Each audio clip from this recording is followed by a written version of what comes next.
que você falou no vídeo e eu consegui mudar e aí mudou um pouco a estrutura da lista. Mas eu não consegui passar daí. Ok. Mas conseguiu pôr lado a lado, colunas e tal? Eu não consegui fazer o if. Não consegui fazer o if. Ok. Essas minhas cores lindas, inspiradoras aqui. Deixa eu ver aqui. E depois eu fiz assim um pouco confusão de onde é que era, se era no listing, se era no item, no item. Então é assim, o no listing é o pai, né? É o componente principal.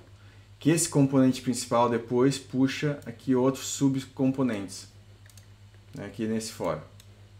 Que raramente é utilizado um for, né? Esse item aqui, ou seja, dentro do listing vai ter vários itens, que esses itens é um subcomponente que está aqui, que no fundo é essa pasta, ou seja, os componentes em React tem uma pasta e dentro tem um index, né? Então, quando tu vê com letra maiúscula, um import com letra maiúscula, que é uma tag, né, com letra maiúscula, como está aqui no caso, tem que ter um import aqui em cima. E aqui tu vê claramente onde é que ele vem. Entendeu? Então, no React a gente vai montando hierarquias de componentes, né?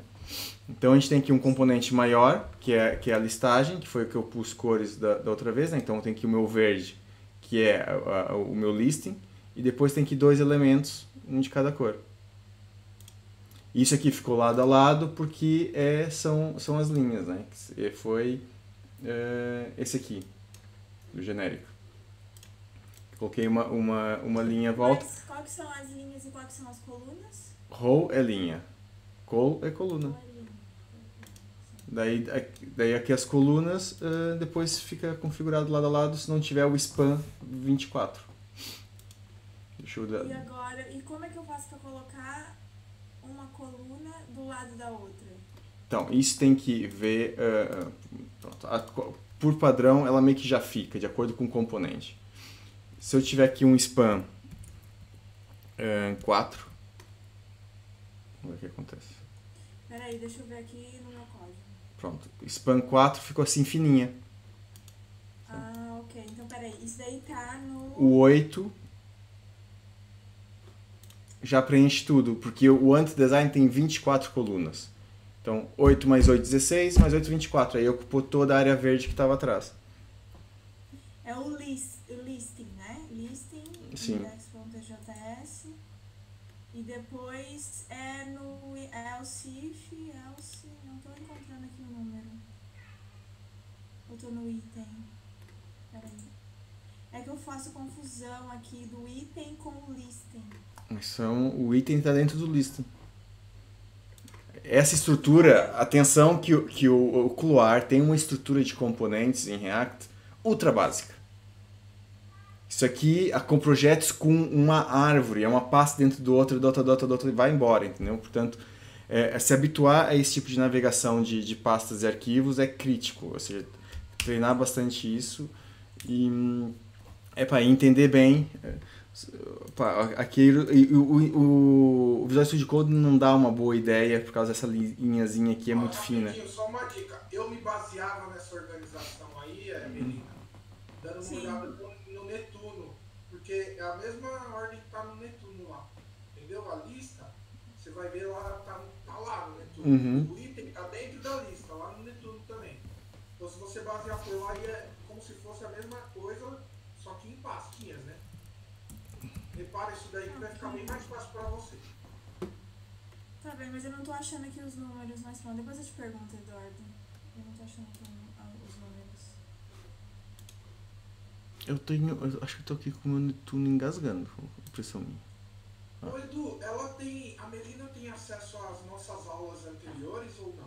Tem, já estão livres lá na plataforma, estão lá com acesso geral a tudo. Uma coisa, Melina, também, porque é muita informação às vezes pro Edu passar em pouco tempo. Tipo assim, você tá nesse módulo aqui, assiste o módulo anterior também depois, se você tiver tempo, que dá tempo, né? Uma semana. Não. Você assiste a aula que a gente teve também, entendeu? Que vai te ajudar bastante, que às vezes a gente teve dúvida lá, que você não teve ainda hoje. Mas aí lá a gente já Ah, teve ok. que entrar e você vai te ajudar também, entendeu? Não sei, eu acho. Yeah, uma boa dica. Não adianta os módulos, senão você vai ficar muito confusa. Mas o módulo da sequência vai assistindo os dois. Você já tem uma vantagem em cima da gente, que você já tem duas aulas diferentes, entendeu? Do mesmo assunto. Yeah. Uhum. Daí vai. Pois, é que também a explicação varia de aula para aula, não é exatamente igual. E a versão do Ocular mudou também. Aquela versão era diferente, mas esses conceitos é igualzinho. Essa dica que o Luiz falou é boa. Até dá pra ver um pouco as diferenças e ter o olho ali pra coisa um pouco diferente. Luiz, tu tem feito alguma coisa, não? Treinado ainda? Ou tá meio parado? Então, ó, o que eu fiz ontem, Edu, até não fiz muita coisa a mais. Depois daquele projeto eu consegui arrumar aquela parte lá de ficar scrollando pro lado, já tá belezinha, dei uma ajeitadinha no site. E eu não comecei o novo porque ontem eu fiquei até de madrugada que eu instalei o Windows 11 no meu computador, meu. Aí eu apaguei um monte de coisa, eu vou deixar bonitinho. Para quando eu instalar o Ocular novo, né, esse módulo desse novo aí, eu não ter que mexer. Sim. Eu não vou mais mexer depois, entendeu? Uhum. Então agora já hoje mesmo, amanhã eu vou instalar. E aí na próxima aula eu te mostro alguma coisa. Ok, boa. Então, pá, hoje vai ser. Pá, porque convém tu ir treinando, né? Porque senão depois você acaba por esquecer aqui um pouco, principalmente essa parte do React. A parte dos states e do use effect. Já chegou a praticar mais ou não? Você tá falando? Sim. Eu pratiquei um pouco e entendi um pouco bem melhor agora do que as primeiras aulas. Ok, bom. Aqui isso é importante dominar ali essa parte da estrutura de componentes, mas use effect e use state é crítico. Daí com domínio disso, pá, já dá ali uma vontade tremenda no React. Isso aí, meu. Então, hoje vamos... Os state, eu tipo assim, eu queria fazer algumas coisas, mas eu ainda não peguei ainda a fundo, mas eu já entendo o que ele faz, entendeu? Só que eu não apliquei nada ainda. Vamos deixar mais pra frente um pouquinho aí. No próximo projeto eu vou ver se eu uso mais o estado, né? Os state. Não, mas a ideia também é eu tocar um pouco nesse assunto. Eu vou falar aqui um pouco da matéria da aula de hoje, que é ali os dicionários, depois vou entrar aqui um pouco no state e reatualizar aqui um pouco aqui a parte das propriedades. Então, o que acontece? Boas, Afonso. Tá aí sempre mutado, né? Boa noite.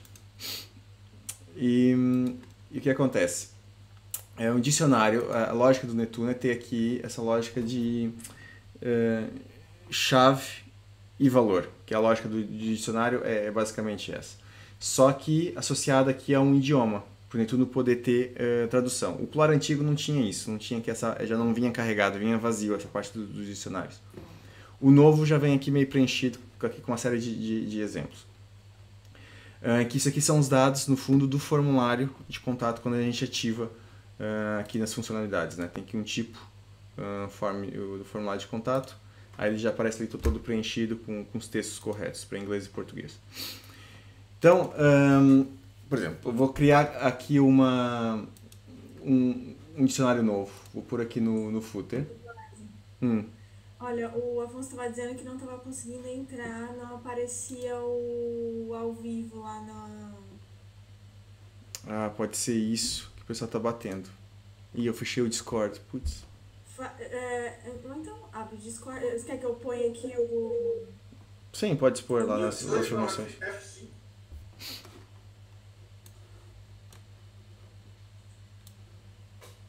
Mas também ninguém disse nada. Então, podem estar se enganados com as horas também. Essa mudança de hora eu acho que não sei se é muito boa pro pessoal. Não, vamos sair. Pra mim, às vezes dá uma bugada também na hora de entrar, viu, Edu? Não sei o que acontece. Hoje eu apertei F5 2 vezes pra poder conseguir entrar. Aparece tela preta? Não aparece tela preta. Tipo, você clica pra entrar, aí some o botão. Aí não fica nada pra você clicar. Eu aperto F5, aí ele carrega de novo para entrar. Ah, não, mas isso foi hoje, foi mesmo esse bug. É que tu é mesmo pontual, tá? Tu chegou 5 minutos antes, já sabe aqui os truques. Aí foi. Eu também, nessa altura, eu vi. Ei, caramba, isso aqui não tá aparecendo nada. Desapareceu o texto e o botão, né? E ficou só a imagem. Foi coincidência, foi É. coincidência. Daí eu corrigi, daí você fez refresh e pegou. Yeah. Mas tá vendo bugs aí dizendo pra gente ir afinando. Então o que acontece? Eu vou mexer aqui no footer. Então o footer tá aqui na app, né? Na raiz do nosso código. Bem aqui na raiz de tudo. Deixa eu fechar o resto. Aqui na raiz tem aqui o app.js, que é o mesmo de uma React App, né? Acaba por ser o arquivo principal. E aqui a gente já tem esse base footer sendo incluído. Então esse base footer está aqui dentro do base, né? E aqui embaixo ele é puxado. Então aqui no footer não deve ter dicionário nenhum, talvez não tenha. Tem aqui configurações, mas não tem dicionário. Ele está sendo importado, não está importando aqui em cima o dicionário. Então para eu usar um dicionário, uma coisa que eu posso fazer, se puder mutar aí, Melina, que está fazendo barulho. Dictionary. Eu posso importar aqui o dicionário e aqui com o dicionário eu posso incluir, eu vou pôr aqui debaixo do logo. Exato. Deixa eu pôr aqui só um texto. Se aparece.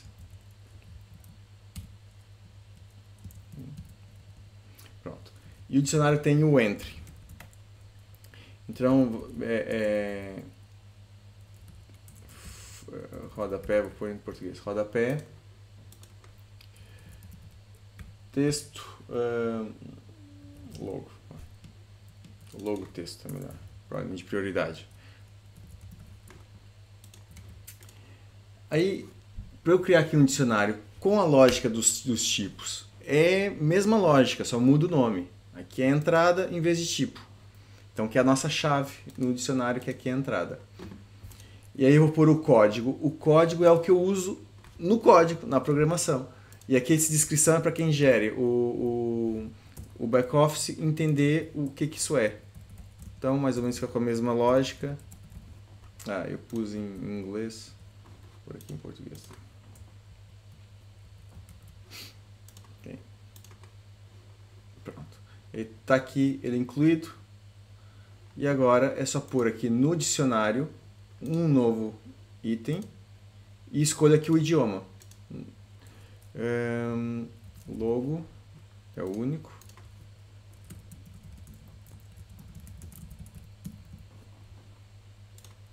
Ok? E o idioma que acaba por ser aqui é obrigatório. Aqui no português. Pronto. Já mexeu aqui. E já tem aqui o meu texto do logo. Então, qual é a vantagem disso? Qualquer texto que a gente tenha espalhado pelo código, a gente não precisa deixar ele martelado aqui no código, textos em português escrito à mão. A gente pode mandar esse texto para ser gerido em back-office, mesmo palavrinhas soltas. A ideia do dicionário é essa. Só que o que acontece? Se eu tiver... deixa eu ver se isso aconteceu aqui. É que tem aqui uma situação que é o editor. Esse editor aqui é um pouco... tem umas frescuras. Ele colocou aqui um P. Né?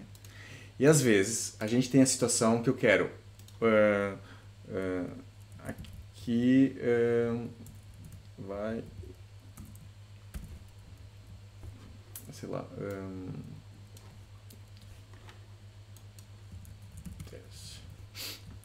E aqui eu vou pôr a bold. Ou seja, estou colocando um texto antes do dicionário e outro depois, né? Vai ter aqui bold.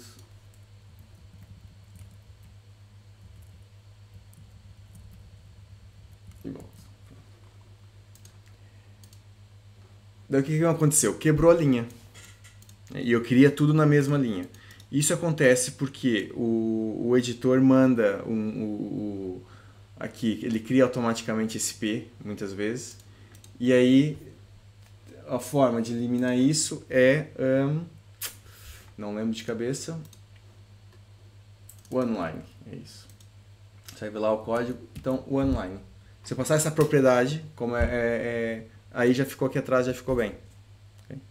Então, tem esse, o dicionário tem aqui esse truquezinho para a gente dar aqui um toque. Daí o que acontece? Se imagina que eu tenho, por exemplo, uma quebra de linha proposital, né? Texto do logo. Quando eu apertei Shift Enter, então Shift Enter ele vai me pôr aqui um BR, né? E se eu gravo e venho aqui, ele não me quebra. Entendeu? Aí, se eu usar esse no paragraph, opa, ixi, copiou a linha toda.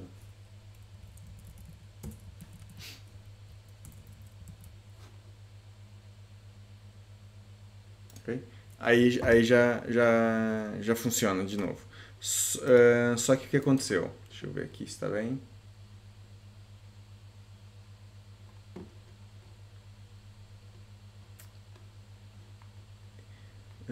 Caramba. Porque o que acontece? O parágrafo ele ele coloca uma margem antes e depois. Então, às vezes a gente quer um texto sem ter a margem, sem ter o P.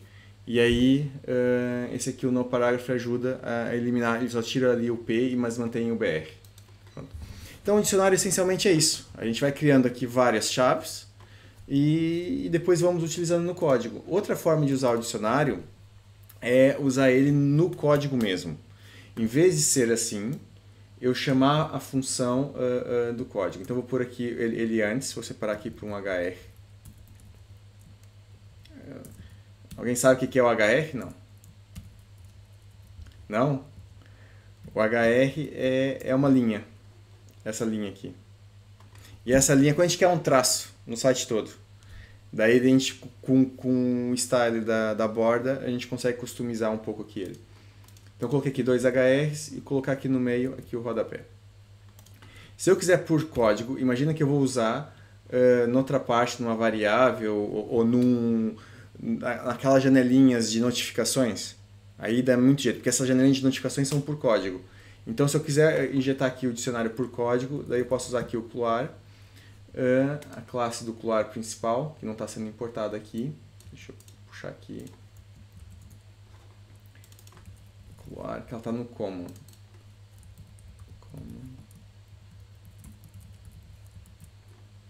Cluar.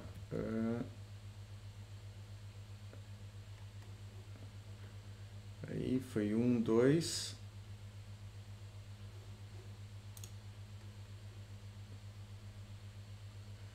Um, 2, como... Quarto aqui. O que eu fiz de errado?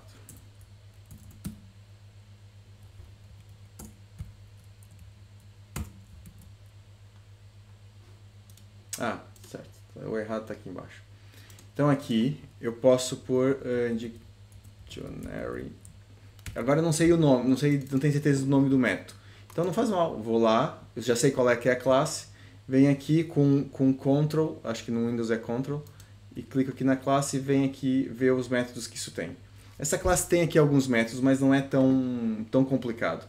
Então aqui o dicionário sem as quebras de linha é esse aqui, plano.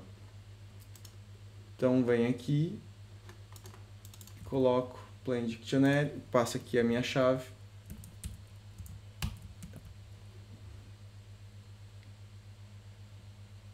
Pronto. Então eu tenho aqui esse texto que vem por código e esse aqui que vem por tag, né? Que vem por tag do componente. Então agora, se eu for ver aqui o formulário de contatos que está aqui em funcionalidade, Contact Form. Se eu for ver aqui, está aqui essas utilizações para o código, que é aquilo que eu estava demonstrando. Ou seja, nem sempre a gente usa, dá jeito ali a questão de pôr direto ali a tag. Porque se eu pôr aqui a tag, pode até ser que funcione. Mas às vezes eu quero mesmo como string aqui em JavaScript, aí uso essa lógica aqui, dessa função por baixo desse objeto. Okay? E aqui está passando como parâmetros, né, para outros componentes e está vindo também dessa forma. Okay? Então aqui já tem uma demonstração de como é que ele está sendo utilizado. Okay? Dúvida sobre isso? Tá clarinho? Simples? Tranquilo? Tá claro, mas eu só queria fazer uma observação. Vamos dizer assim, Uhum. quando você quer que seja editável, você puxa lá do Cluar lá tal. Uhum. E quando você é uma coisa que não vai ser editável, aí você faz direto no código, né? Escreve direto no código. É assim, É uma vantagem, porque pra mim usar o editor é meio chatinho. Né? Sim. Eu não prefiro evitar o editor quando eu não quero muito trabalho, mas eu acho que só tem uma razão de querer usar o editor, que aí, vamos dizer, qualquer outra pessoa consegue alterar as coisas lá, né? Exatamente. E não é só isso, também o código fica mais limpo. Né? Tu não tem muito texto aqui no meio do código e tal, daí tu consegue focar mais aqui no nível de lógica. O editor tem alguns probleminhas, mas é difícil um editor que não tenha algum impacto aqui na criação de tags e por aí fora. Aqui no React quase tem uma outra forma, que é desligar o editor. Entendeu? Só que daí, se desligar o editor, depois queres colocar um bold, um itálico, ou uma imagenzinha, aí já não dá. Ou um link, simplesmente um link, engessa demasiado, fica demasiado simples, né? Mas o editor usa uns mecanismos aqui do browser e há uns comportamentos diferentes de browser para browser e tal. E há um problema gravíssimo no editor, é se copiar do Word e colar direto. E isso é algo que nunca se deve fazer. Entendeu? Tu copia do Word, cola no bloco de notas para ele tirar os estilos do Word, simplificar o texto, aí copia do bloco de notas e cola aqui. Entendeu? Aí ele vem limpinho. Se copiar e colar direto, ele certeza que vai forçar a fonte. Então a fonte que tinha no Word é a fonte que vai ficar aqui. Eu sofri com isso daí até eu descobri que tinha que digitar, né? Eu não fiz do jeito que você falou. No Word. Aí eu digitava tudo.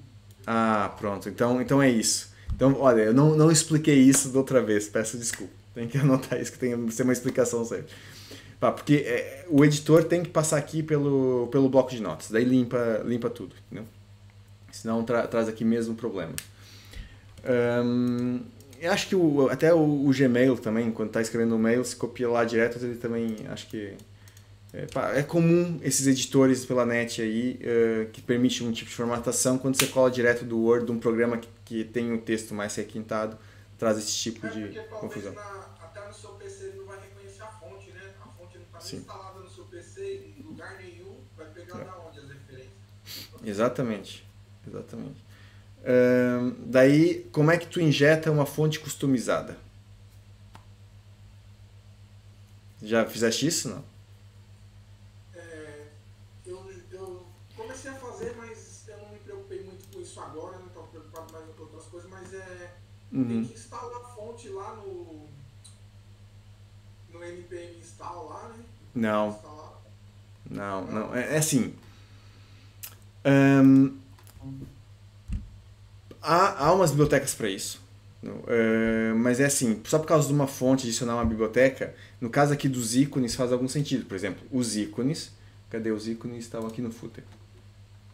Isso aqui tudo são ícones que vêm aqui desse módulo, né, aqui do npm, que fornece uma série de ícones que nós podemos utilizar. Então, por exemplo, se eu for ver aqui a documentação disso, sei lá, estou usando o FA é a abreviação do Font Awesome, é esse aqui. Pronto. Portanto, aqui eu já tenho aqui uma série de ícones que eu posso chamar direto. Então, se eu quero usar qualquer ícone desses, por exemplo, deve ter aqui um de alerts. Cadê? Deixa eu ver aqui em cima na pesquisa. Não tem pesquisa? É porque são muitos ícones. Alert. Warning. Deixa eu ver. Play, tá aqui. Pronto, tem aqui um símbolo de play, né? Quero usar esse daqui. Então eu pego aqui, copio. Como o Couloir já traz esse React Icons, o que acontece? Esse React Icons ele inclui várias fontes de ícones. Então cada uma dessas aqui é uma fonte de ícones que se usa muito aí na internet. Portanto, o Font Awesome é um grupo de ícones de um tipo de fonte específico. Então se eu pôr aqui o Font Awesome, aqui é a documentação do Font Awesome, que é outro projeto. Então esse React Icons é um agregador de vários projetos de fontes de ícones, né? Aí pela internet afora. Daí eu querendo usar, só fazer aqui o import. Vou pôr aqui no início. E aí vou lá embaixo e utilizo como cadê o play? Vou pôr aqui no links.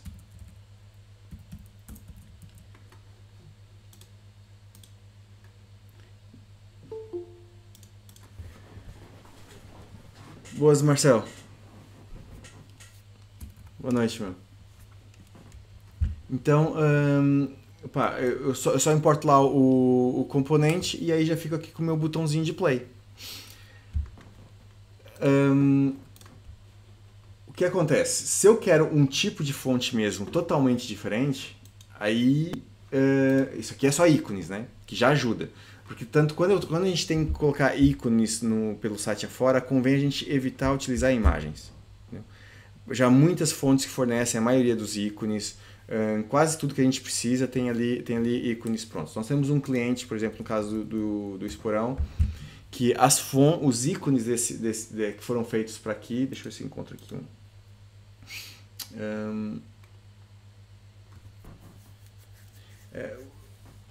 deixa eu ver aqui. Por exemplo, esse aqui das redes sociais, essa lupinha, tem em algum lugar que tenha as garrafinhas também. Eles têm umas garrafinhas, não é aqui. Esse de download, que o mail é um mais esticado, tem esse mesmo das redes sociais. E o que acontece? Esses ícones foram feitos, foi desenhada uma fonte só para esse site. A fonte foi desenhada pelo designer que fez isso. Ele criou uma fonte própria com esses ícones para ser usada aqui no site. Né? Então o que acontece? Quando a gente tem um ícone que é uma fonte, temos uma grande vantagem. Que damos zoom e o ícone está sempre bonito. Nunca fica pixelizado. Tá vendo? Então o que acontece? Se reparar aqui, deixa eu ver se eu consigo aumentar mais. Essas imagens estão com demasiado grandes resoluções, pronto, não dá para entender bem. Deixa eu diminuir aqui então. Deixa eu ver se tem aqui uma imagem. Tá tudo mais ou menos bom ainda. Deixa eu pegar aqui um logo. Acho que o do Couloir mesmo. O do Couloir é perfeito. Então, se eu for dando zoom, também está com demasiado, não dá para perceber. Deixa eu ver aqui da Citana ou do Netuno. Do Netuno também tem uma versão do logo que é um pouco manhosa. Aqui. Também está em SVG. Poxa, não estou conseguindo. Eu vou abrir aqui um programa de design que fica melhor. Exato, aqui tá um caso desse. Perfeito. Então tá vendo que ele começa a ficar arratado, a qualidade começa a reduzir, a perder. Certo? Então uma forma que a gente tem de contornar isso é o quê? Fazer uma imagem grande, porque isso tem a ver com a densidade do monitor, né? Então no celular, quando os celulares são muito densos a níveis de pixels, conforme os celulares foram avançando, os monitores não tem muito isso, né? Que a gente olha de pertinho e a gente vê os quadradinhos do monitor. No celular não, muitos celulares os mais modernos, tu mais que olha perto está sempre perfeitinho. Aí isso exige que a nossa imagem no site tenha uma ótima resolução. Senão ele vai ficar meio assim, meio ruim a imagem. Olha o do Vex aqui embaixo. Essa linha aqui vertical toda... O pessoal aqui fala estourada, a imagem estourada. Estourada? Essa eu nunca tinha ouvido falar, estourada. Essa tá boa. Estourada, com o yeah. Daí, se a gente tem uma fonte, a fonte é vetorial. Então nós temos dois tipos de formas de pôr imagens na internet, né? Ou ela é com pixels, e não é só no nível de computação geral, né? Ou ela é com pixels ou ela é vetor. Então, como vetor, nós temos as fontes, temos o que? Os SVGs. Então, esse logo aqui é um PNG que está muito grande. E mesmo assim, olha lá, está um pouco ratado. Só que como ele é reduzido, então ali parece que tá bonitinho, tá bom. Mas quem fez isso, tem que encontrar quem é que fez isso. Eu podia ter posto o logo melhorzinho. Pronto. No caso aqui do Netuno, deixa eu ver como é que tá. Não é... Inspect.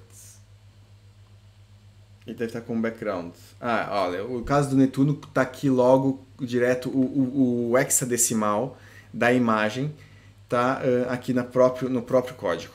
Isso aqui é uma forma de se pôr uma imagem. Há várias formas. Então, a gente pode pôr a URL, né, para a imagem, o endereço dela. Como a gente pode pôr também direto o binário assim. E isso também, se não me engano, também suporta no CSS. Mas isso aqui por trás é um código XML. É o logo aqui no formato SVG, que acaba por ser um XML, que é o mesmo de uma tag em HTML, que a base é XML. Então, se eu copiar aqui é um PNG, então está aqui ratado, né? Abriu grande, está todo estourado. E onde é que eu vou ter, então? Acho que no Vex, acho que eu vou me safar. Esse novo. Exato. E esse aqui é um SVG. Okay? Então, o SVG já abriu grandalhão, perfeitinho. E por mais que eu dê zoom, vai estar sempre perfeito. Entendeu? E aí, se eu fizer aqui View Page Source, eu consigo ver a estrutura desse arquivo SVG. Então, tem aqui os desenhos, né? E aqui uns grupos e por aí fora. Portanto, isso aqui é uma estrutura um pouco parecida aqui com HTML, né? Que é a base aqui do XML. Então, por exemplo, com CSS é possível a gente manipular aqui o SVG. As formas de a gente manipular aqui o SVG é mexer, por exemplo, com o fill. Então, como é que a gente pode fazer isso? Eu tenho aqui uma situação que é do Ant-Design. Portanto, acaba por ser aqui cadê o Ant-Design Icons? Okay? O Ant-Design também traz uma coleção de ícones. Tem aqui componentes, tem aqui os ícones. Deixa eu ver se ele me abre. Está aqui os ícones. Tá? Não tem tantos como aquela outra biblioteca de React, o React Icons, que acabam por ter muito mais. Né? Mas vou pegar aqui o play dele. Exato, vou pegar esse aqui. Está aqui copiado. E agora vou colar lá no footer, que é onde eu estava mexendo. Né? Então, aqui no footer, vou pôr ao lado, vou pôr aqui um espaço martelado. Isso aqui, sabem o que é isso? Tá claro? Esse é comercial, já viram isso no React? Não? Mas tem o import lá em cima? Sim, não. Aqui o vermelho me falta o import lá em cima, certo? Mas estou falando esse E comercial aqui e com ponto e vírgula. Não. Isso aqui são os HTML entities, por exemplo. Está aqui explicando um pouco, tem o E comercial antes e o ponto depois. Então, por exemplo, se eu quero o sinal de menor, é o E comercial LT. Okay?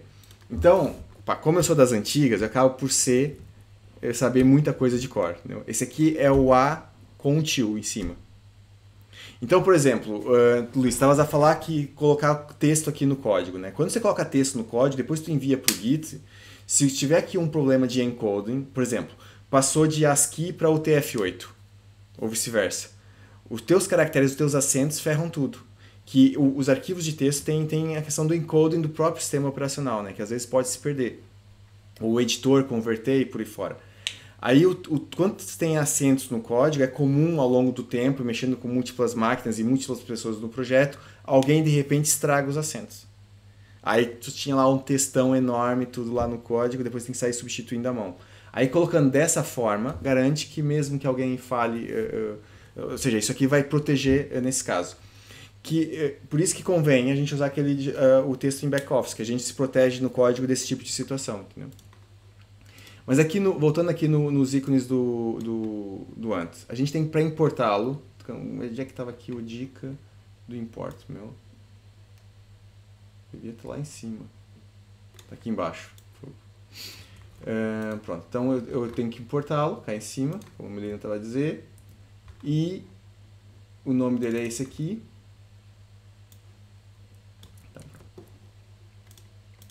Então, quando eu volto aqui... Pronto. Então, eu tenho aqui 2 plays, né? O meu A com tio. Eu tenho aqui o meu A com tio e o play do Font Awesome e o play do Ant-Design. Okay? Agora, quero o A com um chapéuzinho.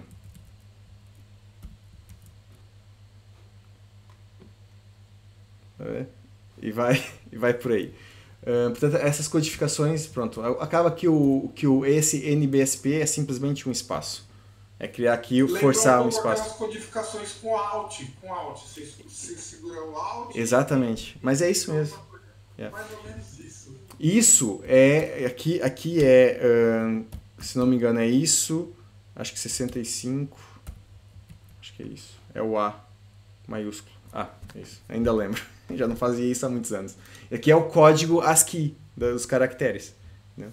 Então se eu pôr aqui o 80 mais 20 letras, não sei qual é que vai ser. É o U, pronto. Né?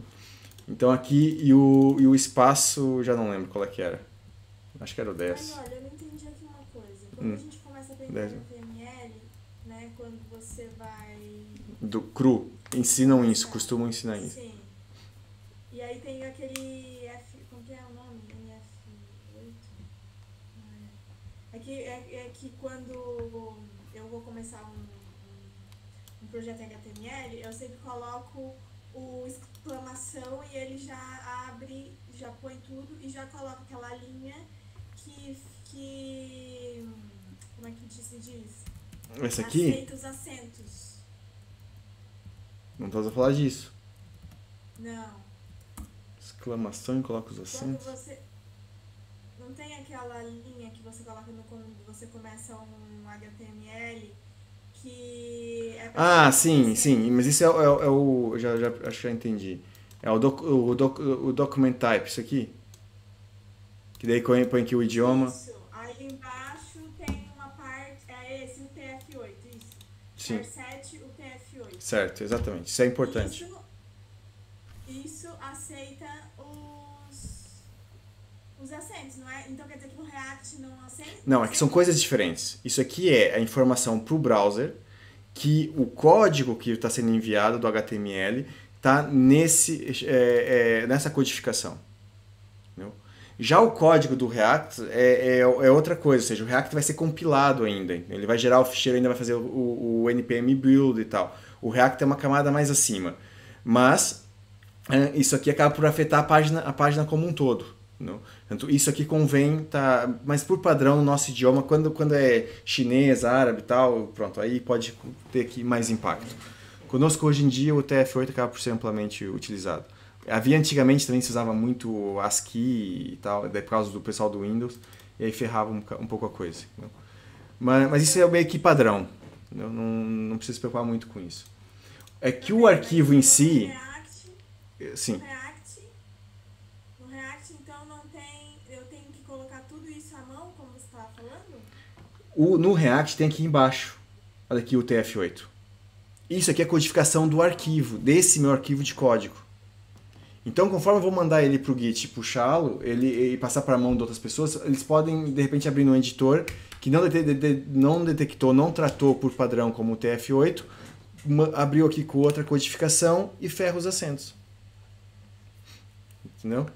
Então, por isso que qualquer linguagem de programação, normalmente a gente vê no Git, o pessoal não evita muitos acentos. Porque a base da programação é em inglês, né? Então não tem aqui essa questão da acentuação. Por isso que evitar acentos no código é uma prevenção. Pode um dia ficar barato, mas estando no Git, depois é voltar atrás, né? E tranquilo. Então, o que acontece? Aqui nesse Social Links, agora, eu vou pôr aqui no estilo, Social Links, vou pôr aqui um color. Já que eu estou com cores bem berrantes. Okay. E ver o que aconteceu. Okay. Afetou aqui os dois. Entendeu? Só que o que acontece? Eu fiz aqui um inspect, né? E estão os dois aqui com SVG. Então, como estão aqui os dois com SVG, e eu vou pegar e vou pôr aqui um text shadow. Okay? E vou pôr aqui, sei lá, 00 5px.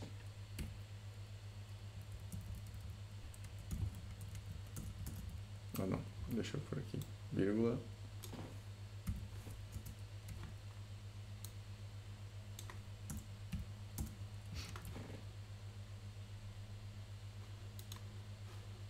Ok. Acho que já aplicou, é que não dá pra ver.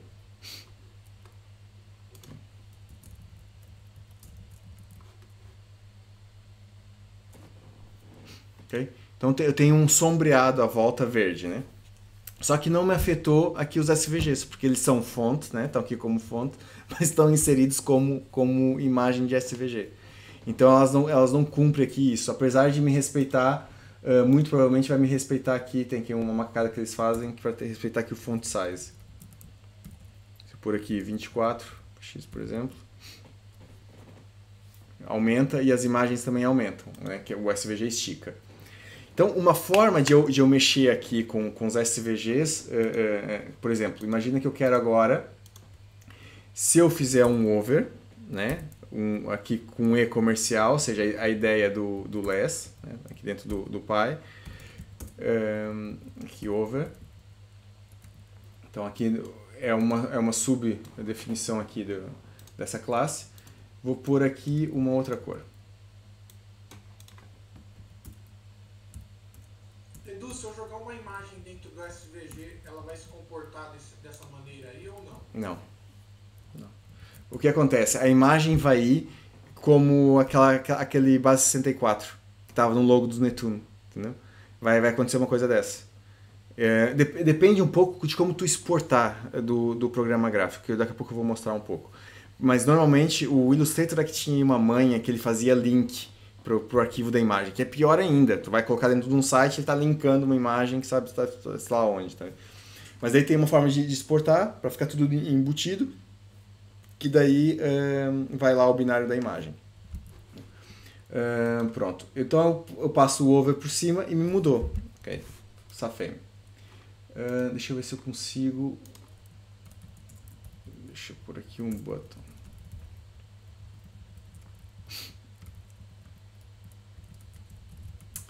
Não, vou pôr aqui um spam mesmo. Deixa eu ver se ele funciona. O Undesign tá bom aqui. Isso aqui tá funcionando. Pronto, eu queria que ele funcionasse de uma forma diferente. Mas pronto. Vou explicar aqui na mesma. Tem aqui uma situação que é... Então, eu fiz aqui, passei o rato por cima e mudou. Se eu quiser colocar o border, uma borda solid, sei lá... Aqui uma borda. Ele está me colocando aqui tudo à volta, né? Mas se eu fizer isso assim...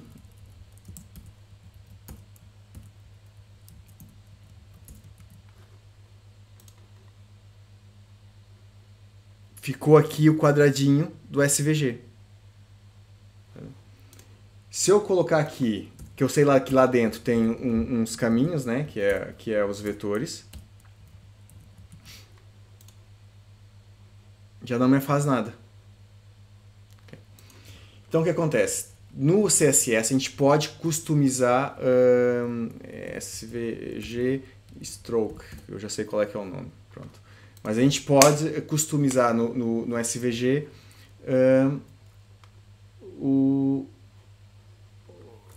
com CSS, só que muda a parametrização. Acaba por ser diferente aqui do... Ó, dá pra pôr imagem aqui, outro SVG aqui como borda, né? Então, eu queria aqui o SAS, o stroke, é isso aqui. Então, para fazer a borda, acaba por ser com tudo isso. Não funciona? Deixa eu ver se o fio... E também, tem situações que aqui no SVG eu vou usar... Deixa eu ver se aqui vai... O fio... Ok, aí pegou. Okay. Ou seja, em CSS a gente usa no normal aqui o color, o background color e não sei o que. De repente tem aqui um fill. Então, tem parametrização no CSS que não tem nada a ver com a parametrização normal do CSS, das outras tags, mas são exclusivas aqui no caso do SVG. Okay? Convém ter esse tipo de ideia também, que às vezes dá jeito, quando a gente quer fazer algumas configurações, e às vezes a gente dá com isso também. Entendeu? A gente passa fazendo CSS por aí afora e nunca vê uma coisa dessas, e depois de repente acha assim estranho. Mas acaba por, às vezes não tem aqui o SVG, e daí não dá a ideia. Deixa eu ver se assim também funciona. Também funciona. Eu só não estou encapsulando a volta o SVG. Daí quem olha fica assim mais perdido ainda, entendeu? Portanto, essa é uma diferença grande que se encontra em CSS, esse tipo de parametrização aqui que é exclusiva, esse border aqui não faz nada. Então aqui tem muita parametrização que eu uso do CSS que não faz efeito no SVG, porque no SVG é de outra forma. Okay? E o SVG tem um monte de recursos, um monte de coisa que a gente pode fazer. Aí uma das formas, a gente tem dois tipos de programas, né, que a gente usa amplamente. Um é de imagens, então se eu criar aqui um tipo aqui de arquivo e criar aqui uma bolinha, né? Pintar aqui ela de vermelho. Conforme eu vou dando zoom e vai ficando aqui toda estourada, né? Portanto, isso aqui é um editor de pixels, que é fotografia, né? Que normalmente é o Photoshop, normalmente é o GIMP. Ou seja, esse tipo de programas são exclusivos aqui de pixels. Aí tem outra gama de programas que são os vetoriais. Que daí entra o caso do Illustrator, no mundo do open source é o Inkscape. O Inkscape é maravilhoso. Funciona muito bem no Linux e no Windows, mas não funciona bem no Mac, que é uma tristeza. Eu tenho que usar outros, mas eu curto. Tem o AutoCAD, o CATIA, o AutoCAD, é tudo desse jeito aí. Sim, só que o AutoCAD, para fazer aqui um SVG, é um canhão para matar uma mosca, né? Não, sim, mas Mas sim, é isso. Coordenadas, né? Vetoriais. Exatamente. Exatamente. Aí, aqui no caso de um programa que é vetor, então eu tenho aqui a minha bolinha, por mais que eu dou zoom, a minha bolinha está sempre... Deixa eu pôr aqui outra cor. Por que está aqui escala? Esses programas têm toda uma forma de trabalhar com eles, né?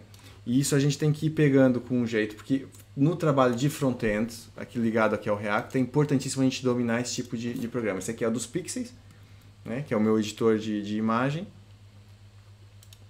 E aqui é o vetorial, pronto, que é o outro. Então aqui dá para ver bem claramente aqui a diferença entre um e outro. Por que não está mexendo? Ah, estou pegando estranho. Olha, tem janela presa. Bem, não tem aqui um bug. Ah, aqui pelo cantinho. Pronto, aqui é a grande diferença. E o que acontece com o texto? Um texto a gente tem que ter muita atenção quando a gente coloca um texto num SVG. Porque se eu pegar aqui um texto e vou pôr aqui a minha caixa de texto, teste, né? Eu escrevi bem? Teste. Okay. E agora eu venho aqui e exporto. Vou exportar aqui. Aqui então eu tenho meus vários formatos de exportação, né? Como eu estou num programa vetorial, ele tem aqui no início os meus formatos de pixels, né? De imagens de pixels, mas depois tem aqui o SVG que é o que eu quero. Então, o que acontece? Na web, esses três formatos primeiros, o PNG, o JPEG e o GIF são bastante utilizadas, né? O GIF são aquelas animações, é um formato super, que é GIF também, tem umas discussões de como é que é a pronúncia certa disso. O GIF, acho que era isso, GIF ou GIF. E o PNG é uma melhoria, é um padrão melhor que o do GIF, que permite transparência com alta definição, que o GIF ficava com transparência, mas todo estourado, né? Ficava ali os pixels e tinha limitação, 256 cores e tal, tinha umas limitações grandes.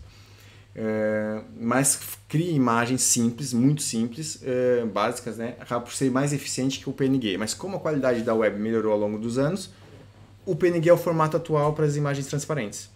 E também é possível fazer animações com PNG. Tá? Não vou explicar aqui, que complica aqui um bocado, mas é possível. E tem também o formato do mundo dos jogos, que é fazer os sprites, que é uma imagem comprida, que cada X pixels é um pedaço da animação. É como se fosse aqueles desenhos nas folhas, quando corre a folha. Daí o que acontece? No CSS nós temos a área do nosso div e temos o PNG meio que movendo por trás, né? Com background, e aí dá essa ilusão que tem ali uma animação. Mas há outras formas também, e tem um outro formato para animação aqui que também estende aqui o PNG. E o JPEG, que é mais para fotografias, né? Então quando a gente tem aqui um site, né? No caso aqui do Cloar, eu tenho aqui o meu banner, né? O logo vai ser que tipo de imagem? O logo eu posso querer mudar o background do meu header, né? Então não convém ter fundo, convém ter um fundo transparente. Então, se eu tiver possibilidade, eu dou preferência para um SVG. Não tendo um SVG, não, por alguma razão, só tenho a imagem em PNG em grande definição, então vou manter em PNG, com transparência. Entendeu? Se eu tiver uma imagem em JPEG com fundo plano, eu posso ir no editor de pixels e remover o fundo e gravar com o PNG. Não vai ficar tão bom, mas reduzindo depois ganha qualidade. Fotografia, tudo que for fotografia, nunca é em PNG, que ela fica gigante. Ela fica muito maior que o JPEG. Entendeu? Então o PNG é para imagens mais simples, que não tem grandes degradês de cores e por aí fora. E o JPEG suporta compressão. A gente consegue definir aqui o nível de compressão do JPEG, da qualidade. E aí, quanto menos qualidade, menor fica também o tamanho do JPEG. E a gente tem que ter muita atenção nas imagens que a gente coloca dentro de um site, porque isso vai fazer com que o site seja mais lento e tenha mais impacto de performance a nível geral. Entendeu? E o SVG acaba por ser melhor porque reduz, sendo vetorial, né, sendo bem, reduz bastante. Então eu vou gravar aqui um SVG, vou exportar. Exportou com qual? Ah, ok. Testes. Deixa eu abrir agora aqui o conteúdo desse arquivo. Estou aqui nos meus downloads. Deixa eu ver o que eu tenho aqui. Aqui o editor.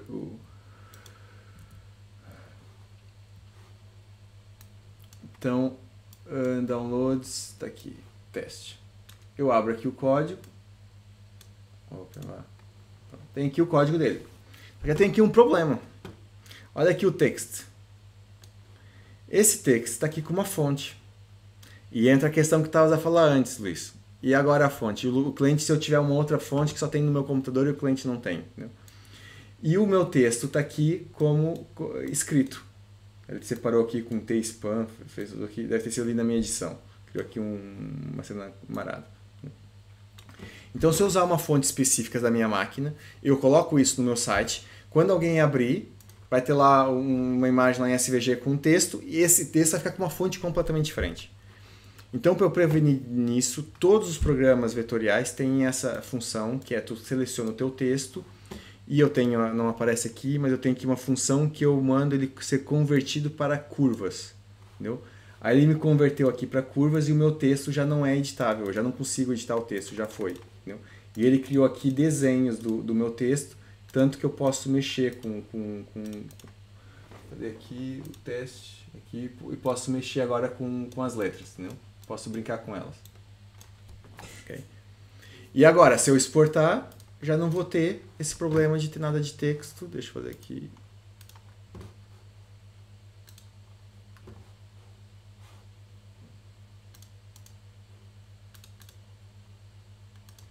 Substituo. E aqui já mudou o arquivo.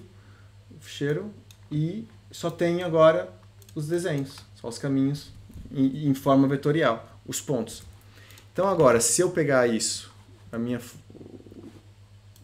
e pôr aqui no meu site, tem aqui o meu logo espetacular. Olha, isso aqui dá um... Edu, mas quando ele exportou aí por último, depois que você, tipo, entre aspas, eu sei que não é renderizou, né? Mas você transformou ele em vetores. Que forma é essa? Forma que é? Alguma extensão? Depois que você salvou aí, Assim. Aí ele vira o quê? Um PNG? Não. Ou seja, eu exportei como SVG. Ah, é um SVG. Tá aqui, SVG. Ok?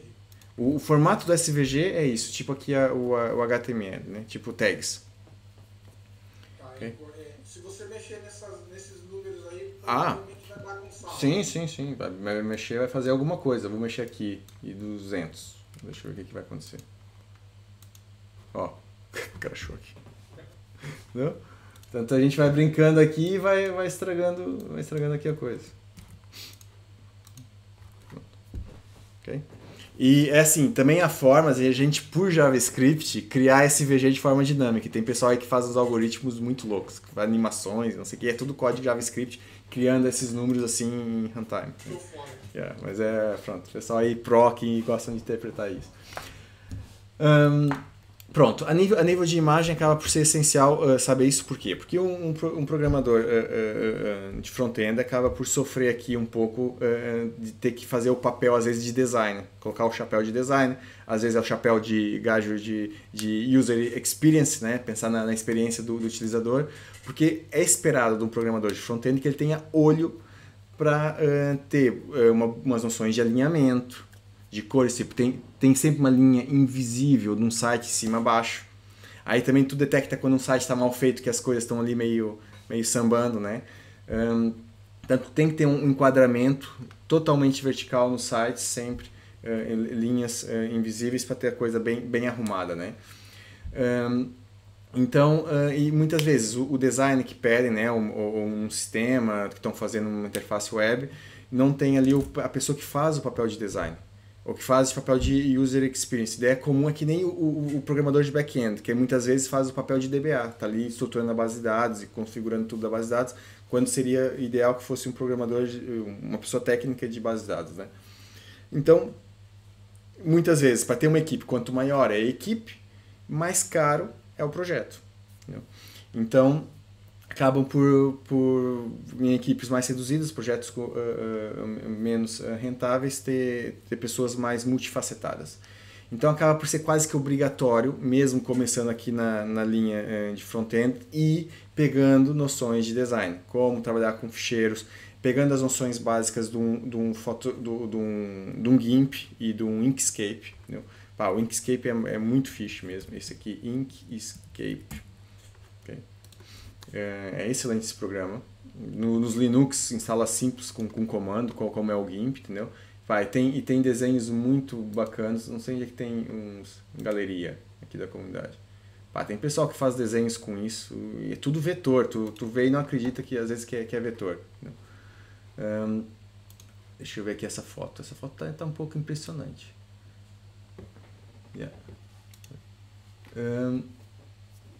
Feito em vetor. Entendeu? Esse cabelo cheira-me que deu um trabalhão desgraçado fazer. Mas é possível, ou seja, não é uma imagem, mas não é uma fotografia, né? Mas parece um pouco. Entendeu? Então é possível fazer coisas muito elaboradas. Entendeu? E a gente depois aqui eu não sei se está exportado em SVG, não, acho que está como imagem, mas seria possível exportar com SVG. Porque o Inkscape, o formato do Inkscape é o SVG. Esse programa é excelente por causa disso, porque às vezes a gente usa funções desses programas mais requintados, que depois, quando exporta para SVG, não suporta, e a imagem fica diferente, fica partida. E o Inkscape, como o formato dele é o SVG, ele está sempre compatível, então sempre é tudo compatível certinho com os padrões do SVG. Aí o outro é o GIMP, que é o de pixels, né? Então, aqui no GIMP, no programas de pixels, PNGs e JPEGs, e programas vetoriais SVG. Ok?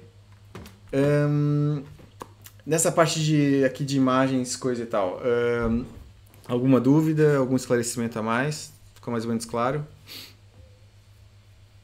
Okay. Melina, ficou claro? Marcel, também não sei se tem nenhuma dúvida. Eu só não entendi muito bem porque as imagens não vão todas para a pasta do Assets, numa pasta... Sim, vão todas para a pasta do Assets, né? Ou seja, aqui dentro do Public. Ou seja, quando eu quero pôr aqui uma imagem aqui no meu site, eu vou pôr aqui dentro do Public direto, né?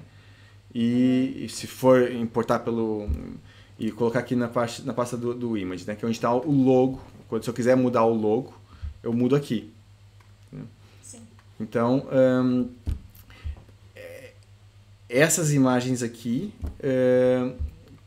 estão aqui, só que tu não pode pôr simplesmente a imagem, pegar e pôr aqui uma imagem em qualquer formato, né? Sim, Muitos desses formatos vão funcionar até. Pôr aqui um BMP, por exemplo, vai funcionar, que é o do Paint, né, do Windows. Só que é um formato extremamente gigante, que não tem compressão. Isso vai tornar o site super pesado. BMP é proibido na web. Né? Então, a extensão aqui conta muito. Pela extensão, tu começa a saber o que cada ficheiro é. Então, por exemplo, se eu abrir aqui o banner, eu estou esperando que aqui nos banners seja tudo imagens grandes, são junto tudo JPEGs. Né? Então, já sei que são fotografias. O logo vai ser aqui um desenho e tal coisa. E com fundo transparente. Né? E aqui a imagem aqui com grande. Depois tem aqui esse ícone, que é para gerar o ícone, né, da tab do browser. Que é essa meia lua. Né? O melhor para fazer isso é pegar Fav, Icon e Generator. Okay? Põe isso na internet, pega um site desses quaisquer. E esses sites suportam às vezes o SVG também. Tu carrega o teu arquivo, aqui ele diz os formatos que aceita. Tu carrega aqui a imagem e ele depois te converte para o ICO. Deixa eu ver se esse aqui é bom. E daí é só substituir ali. E SVG, ó. Esse aqui suporta SVG. Deixa eu pegar aqui o meu cadê aqui nos downloads? O que ele vai fazer com isso? Vai ficar horrível. Vou ferrar aqui o site. Pronto, tá aqui o... Pronto, ele está dizendo que é muito grande a imagem, está desenquadrado, vai ficar muito pequeno, não sei o que. Né? Daí, se eu gerar, ficou aqui um tracinho de nada. Né? Então a imagem tinha que ocupar, no caso de um ícone, eu tenho que ter a imagem quadrada, né? Eu tenho que ter uma imagem do tipo quadrada e normalmente é o pessoal do front-end que sobra para fazer isso aqui, né? Então, deixa eu pôr aqui quadrada também, 1024. Portanto, muito dificilmente alguém vai entregar para alguém de front-end um arquivo do ponto .ico, né? Até um designer muitas vezes não sabe o que é. Que ele faz imagens de alta definição e tal, e de repente um ícone dá até bug. Daí pega-se no logo, ou numa parte do logo, e cria-se assim, o SVG ou o PNG. Nesse caso estou aqui com o SVG. Substituir.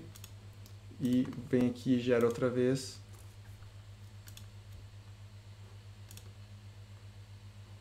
E qual seria, assim, o tamanho standard de imagens para sites? Pronto, isso aí depende um pouco. Agora, pronto, tá aqui o ícone e aqui eu posso fazer aqui aqui, ó, quando for numa app mobile, e vai embora e faço aqui o download e ele vai, pronto, me exportar o HTML e também o pacote aqui com as imagens. Então o que acontece? Para tu saber o tamanho que tu deve pôr uma imagem, aqui download, tá empatando. Uma forma de saber o tamanho da imagem é um SVG, um JPEG por norma, o JPEG vai estar um pouco menor daquilo que tu precisa realmente na resolução máxima. Então, por exemplo, isso aqui é um banner, né? Eu sei que vai ter monitores que vão abrir esse banner que vão ter uma resolução de 1920, né, por 1080, resolução Full HD. Ou até que vai ter resoluções acima disso. Agora tem um 4K e vai embora, né?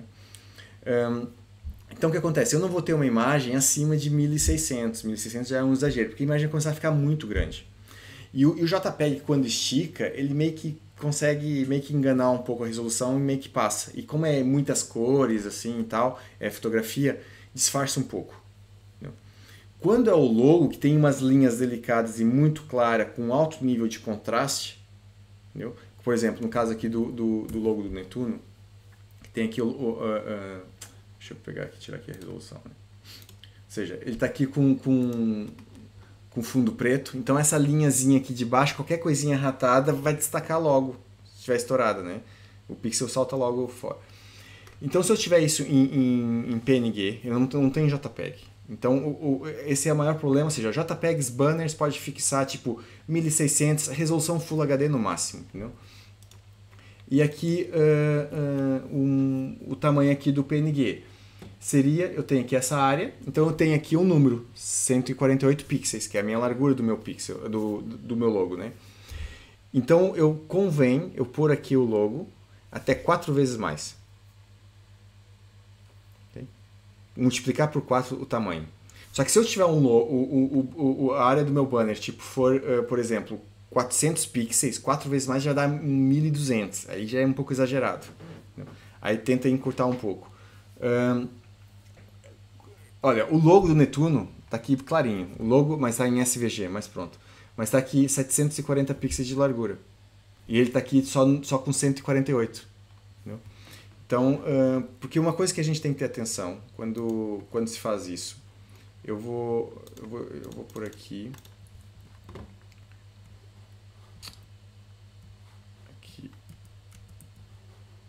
Resumindo, né, Edu, a pessoa tem que ter um pouco de bom senso e uma certa experiência também, com a prática vai pegando, né? Yeah. Aqui a resolução, né? Ou seja, não convém que uma imagem JPEG ultrapasse os 300 KB. Os KB para a gente ter noção do peso que vai começar a criar aqui no site, aqui do download, né? Então, o PNG, eu tô aqui com 25 capas e tá com 800 pixels. Um PNG até uns 100 capas, até a coisa passa, né? O logo, pronto, merece ali uma qualidade. Às vezes tem sombreado e tal, tem ali uns efeitos que daí vai pesando, mesmo menor vai ficando mais pesado. Se eu colocar o logo com 2800 pixels, olha aquele calculando, já saltou para 100. Então a largura da imagem, o tamanho da imagem ajuda a pesar mais. Então tem que ter aqui esse bom senso em ter uma resolução suficiente, mas que o arquivo fique otimizado aqui, aqui no download. Tá respondido, menino?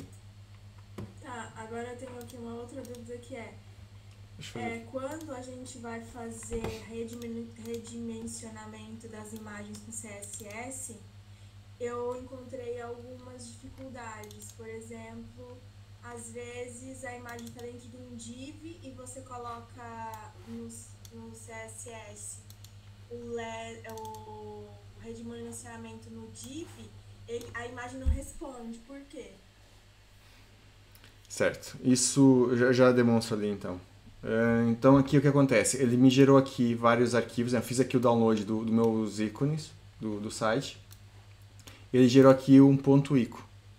Então aqui eu agora importo lá no Cloar. Então se eu quiser mudar os logos ali do meu site do Cloar, cadê aqui o Visual Studio Code? Eu tenho aqui esses 3, né? Bem, era vir aqui substituir aqui os arquivos e depois atualizar lá no site, está feito.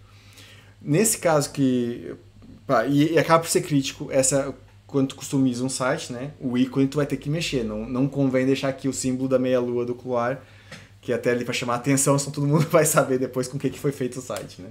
É que publicidade gratuita para o Cloar. Também agradece. Mas é assim, no caso da imagem, menino, tem que ter atenção se a imagem não tem um tamanho já forçado. Se tiver na tag do IMG, né, eu tiver lá uma largura fixada, né, o width, por mais que eu martele no CSS, eu vou ter que usar o important, vou ter que forçar de alguma forma. O que convém é que a imagem seja em porcentagem.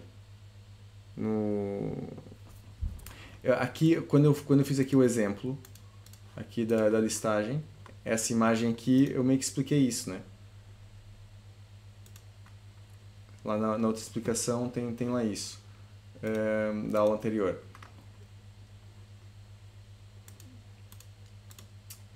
Que tá aqui. Eu não sei qual é que é.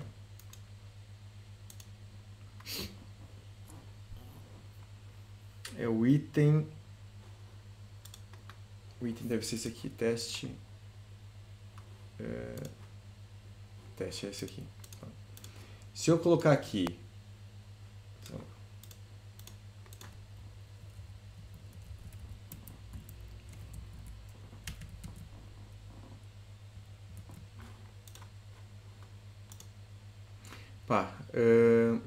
Eu estou forçando bem no CSS. Eu nem consigo arrebentar isso. Eu já entendi. É mais porque eu tive bastantes problemas com isso. E daí eu tive que colocar uma classe para cada imagem. Porque se eu colocava o IMG, por exemplo, eu tinha vários componentes, né? E tinha vários CSS para cada componente. E daí, quando eu colocava IMG, ele pegava o IMG de todos os componentes. Sim. Entendeu? Ele não pegava o IMG só daquele componente. Aí... Ele pegava o IMG de todos os componentes quando eu colocava IMG. Então, eu tinha que aí tu tem que usar isso. Uma classe específica para aquela imagem. Não preciso. Para a imagem, porque o div não precisa, porque o div ele não, eu pegava a classe do div, ele não pegava. Eu tinha que colocar na imagem, uma classe para a imagem. Isso é falta de experiência aqui com o CSS. Então tu consegue pegar os filhos, né, com aquela questão aqui desse qual é o elemento com essa nomenclatura aqui e a hierarquia. Tem que jogar aqui com a hierarquia, que é usar aqui não deixar tão abrangente. Se tu deixar só assim, vai pegar tudo que tiver de IMG aqui para dentro, ele vai afetar com essa regra. Mas aí tá, mas aí eu penso, o componente do CSS não tinha que só afetar a imagem desse componente, porque ele pega do site todo? Porque tu estás num scope, né, num contexto muito mais abrangente. Então, tu não está colocando CSS dentro desse div que tem a imagem. Está num nível mais alto. Isso tem a ver com a tua estrutura de código. Para isso, tinha que compartilhar o código. Eu demorei um pouquinho para pegar também, dá licença. Força. Se você explicar para ela mais ou menos lá o Elements, lá do lado do console, lá, que é fazendo aquilo, se você entender aquilo, para mim assim já foi 80%. Perfeito. Mostra para ela aí como funciona, aí depois que eu entendi isso aí, para mim foi bem Ou seja, aqui tu pega o elemento que tu quer, né? E tem que entender qual é que é a hierarquia de classes que ele está usando. Aqui, no caso do IMG... Olha em cima, Melina, ele fica grifado lá em cima, tá vendo? No desenho lá, no site, quer dizer, olha lá, fica marcado no que você quer mudar. Se eu colocar aqui direto... Sim, eu entendi isso, só que se eu pegar a imagem direto, ele muda todas as imagens do site, então por isso que tem que colocar a classe da imagem. Não, isso devia estar fazendo, sabe aonde? Não aqui. Não, mas não era nesse projeto, era no novo. Não era Não, então está proibido perguntas de outros projetos, só perguntas do Clore. Tá vendo? Assim tá hackeado. Não, por exemplo, isso deve ser aqui numa questão de teres isso assim. Se tu tiveres... Pronto, e isso vai afetar todas as imagens do site, sim. Ou por aqui, ó, 10px. Mas aí que tá... E aí, important. Porque eu pensava que os componentes... Olha lá o que aconteceu com o site todo.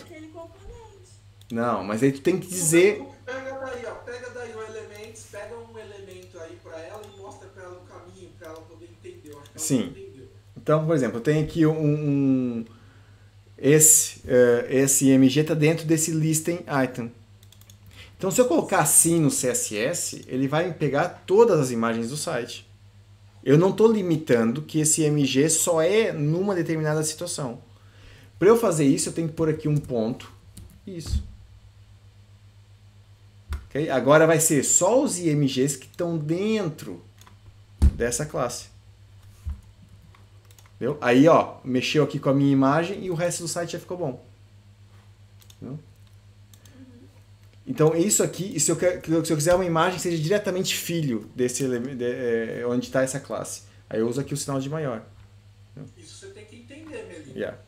Porque vai ajudar muito. Olha lá, você viu dar uma É essencial. essa classe? Você entendeu mesmo? Tá claro? Mas aí é o div listen, né? Que tá dentro, a imagem. Sim, tá aqui eu dentro posso fazer do isso assim div. também, que é definir que é essa classe nessa tag. Eu posso ter a classe noutra tag e ter configurações diferentes. Entendeu? Esse tipo de como é que a gente manipula e controla aqui o CSS é praticando e é batendo na cabeça. Entendeu? É mesmo isso, ou seja, eu estou aqui pegando um IMG que está afetando tudo. Então, como é que eu limito ele num contexto? Mas aí, se por exemplo, se o div ele tá lá no less dos variables, por exemplo, com um tamanho pequeno e a minha imagem é maior da imagem que está dentro do div, ele não obedece, né? É isso que acontece, ele estoura. É assim, se eu fizer... Eu não estou percebendo... É por isso que eu queria saber a questão do tamanho da imagem, entendeu? Porque imagina que eu tenho uma imagem muito grande e quero colocar dentro de um div muito pequeno. Ele vai obedecer? Vai. Se tu fizer o que eu estava aqui explicando antes, e que toquei nesse assunto na aula anterior, que é a limitação aqui as imagens sempre com largura 100%. Sempre 100%. Daí, esse 100% faz com que a imagem respeite a área do div, do componente que ela está lá inserida. Se não tivesse 100%, aí vai ser o tamanho da própria imagem. Aí vai arrebentar tudo. Se a imagem for grande, arrebenta. Entendeu? E aqui também tem a questão, se a imagem for um pouco mais pequena, vai ser esticada. Que é o que acontece no caso do banner. No caso de um background, também tem a parametrização para fazer isso no caso do background. Daí entra o background size cover, pronto, é outro tipo de parâmetros. Mas é só pesquisar sobre background e image, né, e CSS que tem vários exemplos. Mas background é um pouco diferente. Aí no Couloir, eu tentei colocar background ali da lista, eu tentei mudar o background da lista e não consegui porque estava dizendo que tinha um conflito com aquele arroba das imagens dimensionadas, sabe? Uhum. Isso faz sentido. A sintaxe estava errada, não pode. Isso tem que pôr no Discord, copiar o código que você está pondo, pôr no Discord e fazer a pergunta. Porque isso é preciso ver o código para ver o que está fazendo aí de errado. O que acontece? Agora eu só queria aqui explicar um bocadinho a parte aqui dos states. Antes daqui o tempo. Então, deixa eu fechar aqui. Eu não sei o que eu mexi aqui. Tá bom. Oi, Edu, rapidinho, antes Sim. de entrar no States, só termina aí a ideia das fontes. Eu até escrevi. Agora não terminando essa ideia. Ok. Rapidinho, só para... Então, aqui na casa das fontes, Google Fonts. Por exemplo, eu quero usar uma fonte customizada, né? Então, por exemplo, vou pegar aqui uma estranha, essa daqui, ó. Então, essa fonte, ela tem aqui vários estilos. Essa aqui tem pouco até. Não é boa. Deixa eu pegar aqui outra. Para entender aqui a problemática. Deixa eu ver se essa aqui tem. Essas cursivas normalmente só tem um estilo. Essas aqui, mais computador antigo. Roboto Mono. Roboto Slab. Aqui, essa aqui é ficha. Ui. Ok. Então é assim. Ela tem aqui isso aqui é a grossura, é o peso, né? A grossura aqui da fonte. Então é o nível de bold, no fundo.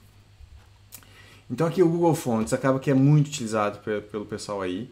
E tem aqui o 900 que é bué e tal. A gente seleciona e aqui a gente pode testar o texto. A gente convém testar se tem caracteres portugueses. Porque às vezes a fonte não tem caracteres portugueses. Aí tu vai usar, de repente tem lá um acento, já era. Aí eu escolho aqui os tipos que eu quero. Eu quero esse, o 400, o regular 400, e quero o medium 500. Não, medium, vou pegar aqui o extra bold, sei lá, 800. Vai. Aí o endereço aqui, o link, acho que não dá pra ver bem, ele vai incrementando aqui os tamanhos, né? E isso vai fazendo com que o download que o Google vai fornecer para essa fonte vai aumentando de tamanho. Então, quanto mais fontes a gente tiver, e a fonte são desenhos, no fundo, para cada tipo de letra, para cada tipo de caractere, né? Então ela vai ficando cada vez mais pesada. Então não convém a gente ter muita fonte no site. E mesmo tendo um tipo de fonte, não tem muitas variações, que vai fazer com que o site também seja mais lento a carregar. Então agora tem duas formas de eu importar a fonte para o meu projeto. Ou eu copio isso aqui e coloco essa tag link, é uma tag que vai no header do index.html. Então lá no meu index.html eu vou copiar aqui esse código e vou colar, né, aqui no index, que está aqui no public, né, no caso aqui do React. E vou colar aqui, já tem aqui um do ícone, ó. Então eu colo aqui aquilo que o Google me gerou ali e tá feito. Okay? E isso aqui vai me permitir depois, no CSS, eu dizer que o font family vai ser dessa fonte. Okay? Outra forma de eu fazer isso... Você não precisa importar depois em lugar nenhum. Você colocou aí, ele já vai reconhecer no... Todo lado. No... Yeah. Tá. Okay? Outra forma de fazer é aqui, esse @import, que é style, que é CSS. Então aí, dessa forma, eu copio aqui. Eu prefiro essa forma, para não estar mexendo muito aqui no index e encher aqui de coisa. Então eu copio isso e coloco num CSS mais global. Então aqui no projeto convém ser ou no variables não, ou no index ou no app.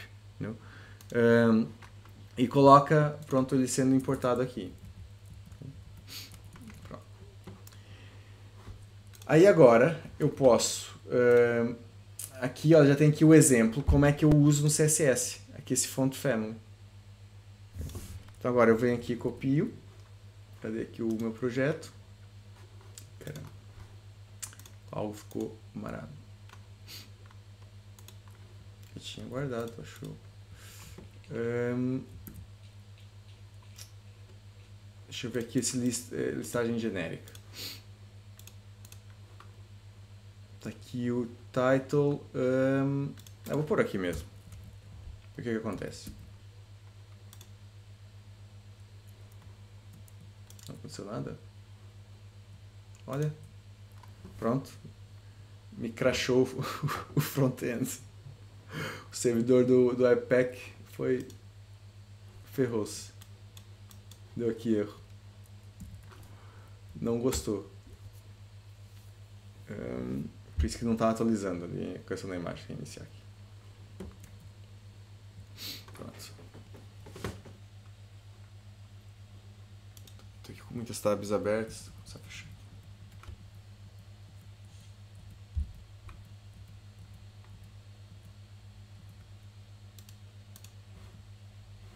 Já está.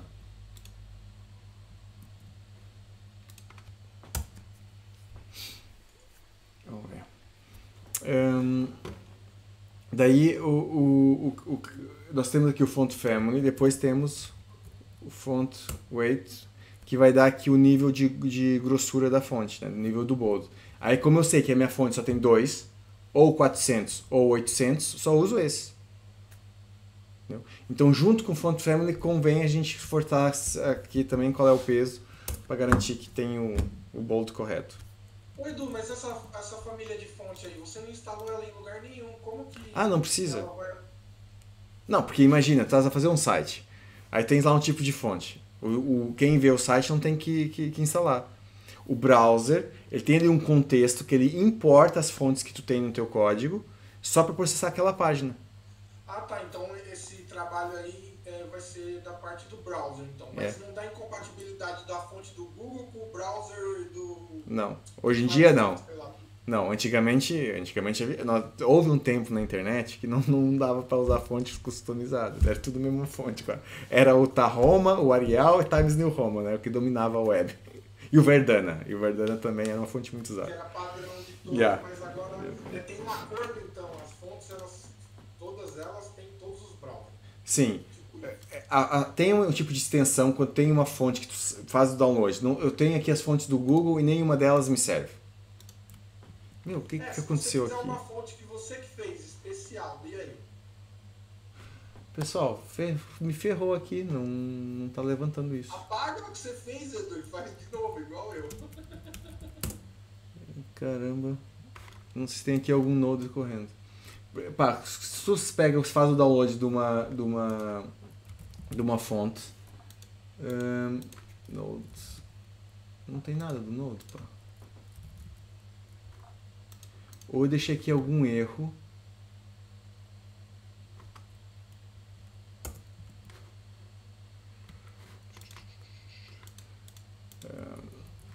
Será que foi do import da fonte que ele não está aceitando? Deixa eu ver.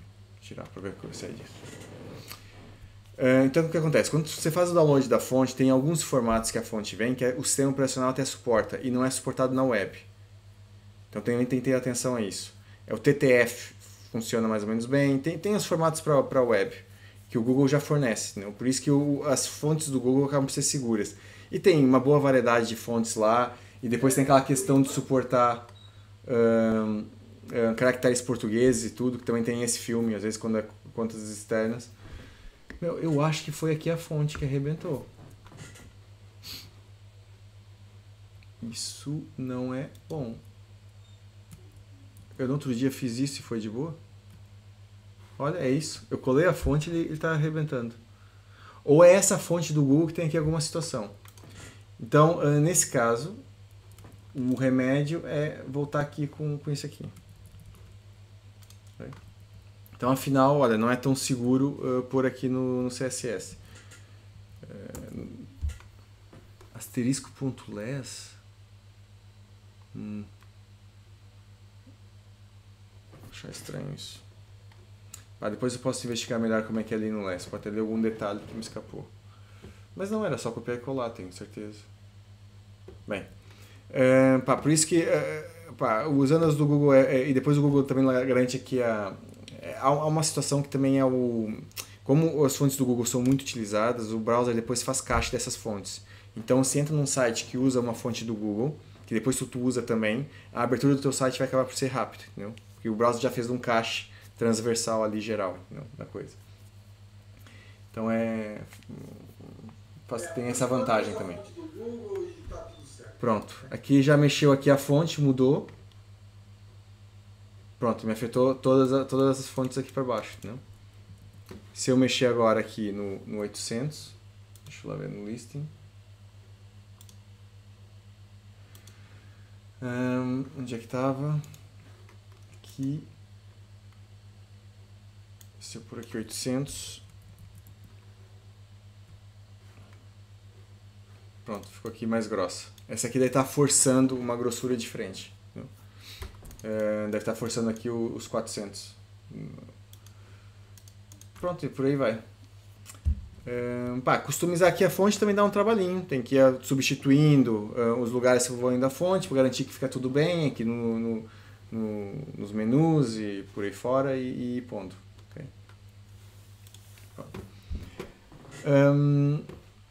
A parte do React, aqui do State,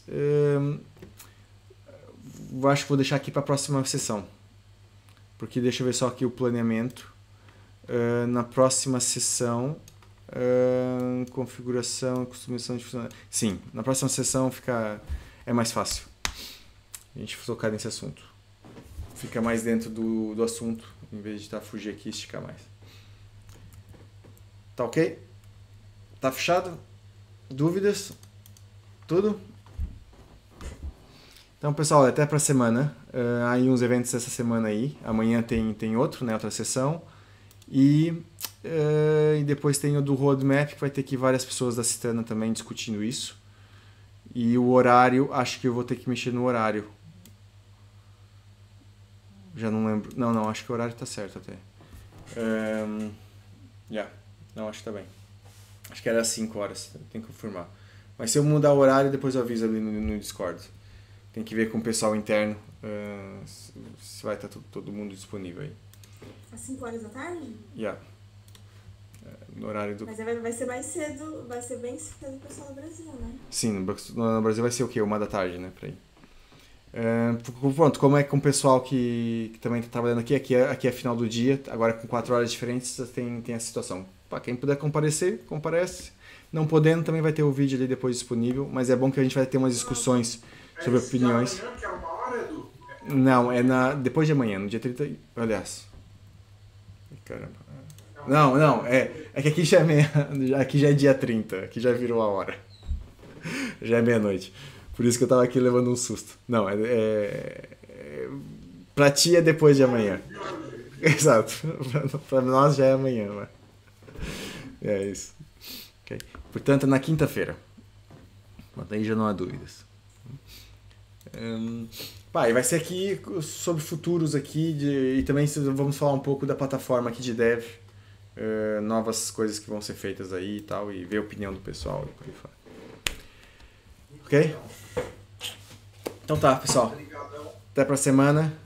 Tchau, tchau. Até amanhã ou depois. Estamos aí. Abraço. Tchau, tchau. Tchau.